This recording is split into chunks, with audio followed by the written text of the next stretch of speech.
ಶ್ರೀ ಪರಮಾತ್ಮನೇ ನಮಃ.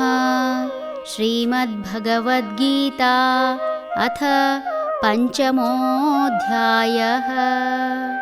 ಕರ್ಮಸನ್ನ್ಯಾಸಯೋಗಃ. ಜ್ಞಾನೇನ ತು ತದಜ್ಞಾನಂ ಯೇಷಾಂ ನಾಶಿತಮಾತ್ಮನಃ ತೇಷಾಮಾದಿತ್ಯವಜ್ ಜ್ಞಾನಂ ಪ್ರಕಾಶಯತಿ ತತ್ಪರಂ. ಆತ್ಮನ ಜ್ಞಾನದಿಂದ ಯಾರ ಅಜ್ಞಾನವನ್ನೂ ನಾಶಗೊಳಿಸಲಾಗುವುದೋ ಅವರಿಗೆ ಜ್ಞಾನವು ಶ್ರೇಷ್ಠವಾದ ಸೂರ್ಯನಂತೆ ಪ್ರಕಾಶಿಸುತ್ತದೆ. ಆತ್ಮ ಸಾಕ್ಷಾತ್ಕಾರವೇ ಜೀವನದ ಗುರಿ.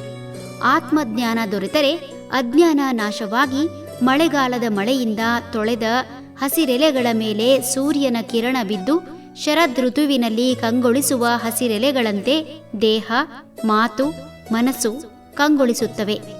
ಆತ್ಮಜ್ಞಾನ ದೊರೆತರೆ ಮನುಷ್ಯನ ಮನಸ್ಸಿನಲ್ಲಿ ಮೂಡುವ ಎಲ್ಲಾ ಪ್ರಶ್ನೆಗಳಿಗೆ ಉತ್ತರ ದೊರೆಯುವುದರಿಂದ ಆತನ ಮನಸ್ಸಿನಲ್ಲಿ ಯಾವುದೇ ದ್ವಂದ್ವ ಇರುವುದಿಲ್ಲ.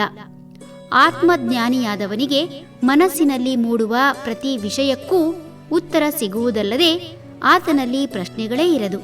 ಅಂದರೆ ಅದೆಷ್ಟು ಪ್ರಶ್ನೆಗಳು ಬಂದರೂ ಅದಕ್ಕೆ ತಕ್ಕುದಾದ ಉತ್ತರ ಜ್ಞಾನಿಯ ತಲೆಯಲ್ಲಿ ಹೊಳೆಯುವುದರಿಂದ ಆತನ ಮನಸ್ಸು ಸದಾ ನಿರಾಳವಾಗಿರುತ್ತದೆ. ಯಾವುದೇ ವ್ಯಕ್ತಿಗೆ ಬೇರೆಯವರಿಂದ ದೊರೆಯುವ ಉತ್ತರದಿಂದ ಸಮಾಧಾನ ಸಿಗದು. ಆತ ತನ್ನ ಈ ಹಿಂದೆ 84 ಲಕ್ಷ ಯೋನಿಗಳಲ್ಲಿ ಅನುಭವಿಸಿದ ಹಾಗೂ ತಿಳಿದ ವಿಷಯ ಚಿತ್ತದಲ್ಲಿ ಗುಪ್ತವಾಗಿದ್ದರೂ ಜ್ಞಾನ ಅಜ್ಞಾನದಿಂದ ಮುಚ್ಚಿರುವ ಕಾರಣ ಆತ ಅದನ್ನು ಯಥಾವತ್ತಾಗಿ ತಿಳಿಯಲಾರ. ಉದಾಹರಣೆಗೆ, ಒಂದು ಹಣ್ಣಿನ ಬಗ್ಗೆ ಪರಿಪರಿಯಾಗಿ ಬಣ್ಣಿಸಿ ಅದರ ರೂಪ ರುಚಿ ಬಗ್ಗೆ ಜ್ಞಾನ ಕೊಡಬಹುದು. ಆದರೆ ಹಣ್ಣಿನ ವಿವರಣೆಯನ್ನು ಸ್ವೀಕರಿಸಿದ ವ್ಯಕ್ತಿ ಅದನ್ನು ಯಥಾವತ್ತಾಗಿ ಸ್ವೀಕರಿಸಿ ತನ್ನ ಚಿತ್ತದಲ್ಲಿ ಈ ಹಿಂದೆ ಅನುಭವಿಸಿದ ಹಾಗೂ ದಾಖಲಾದ ಚಿತ್ರದ ಸಹಾಯದಿಂದ ಅರ್ಥ ಮಾಡಿಕೊಂಡರೆ ಮಾತ್ರ ಅದರ ಜ್ಞಾನ ದೊರೆಯುತ್ತದೆ. ಅರ್ಥ ಮಾಡಿಕೊಳ್ಳಲು ಅಸಮರ್ಥರಾಗುವುದಕ್ಕೆ ಕಾರಣ ಗುಪ್ತವಾಗಿರುವ ಚಿತ್ರ ಅಜ್ಞಾನದಿಂದ ಮುಚ್ಚಿದ್ದರಿಂದ. ಹೆಚ್ಚಿನ ಜನರಿಗೆ ಹೇಳಿದ್ದನ್ನು ಯಥಾವತ್ತಾಗಿ ಸ್ವೀಕರಿಸಲು ಸಾಧ್ಯವಿಲ್ಲ.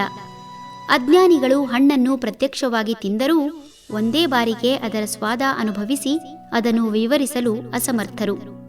ಆತ್ಮಜ್ಞಾನಿಯಾದವನು ಯಾವುದೇ ವಿಷಯವನ್ನು ಕಿವಿಯಲ್ಲಿ ಕೇಳುವಾಗಲೇ ತನ್ನ ಹೃದಯಾಕಾಶದಲ್ಲಿರುವ ತನ್ನ ಈ ಹಿಂದಿನ ಜನ್ಮದಲ್ಲಿ ಅನುಭವಿಸಿ ಹಾಗೂ ತಿಳಿದು ದಾಖಲಾದ ಆಕಾಶ ದಾಖಲೆಯ ಸಹಾಯದಿಂದ ಅದನ್ನು ತನ್ನ ಮನಸ್ಸಿನಲ್ಲಿ ಚಿತ್ರ ರೂಪದಲ್ಲಿ ಅನುಭವಿಸುವ ಕಾರಣ ಆತನಿಗೆ ಅಡೆತಡೆ ಇಲ್ಲದೆ ಜ್ಞಾನ ದೊರೆಯುತ್ತದೆ.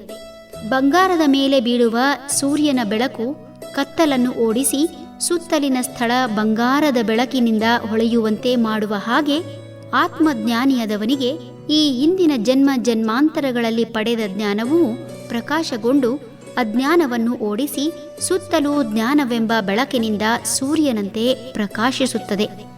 ಹರಿ ಓಂ.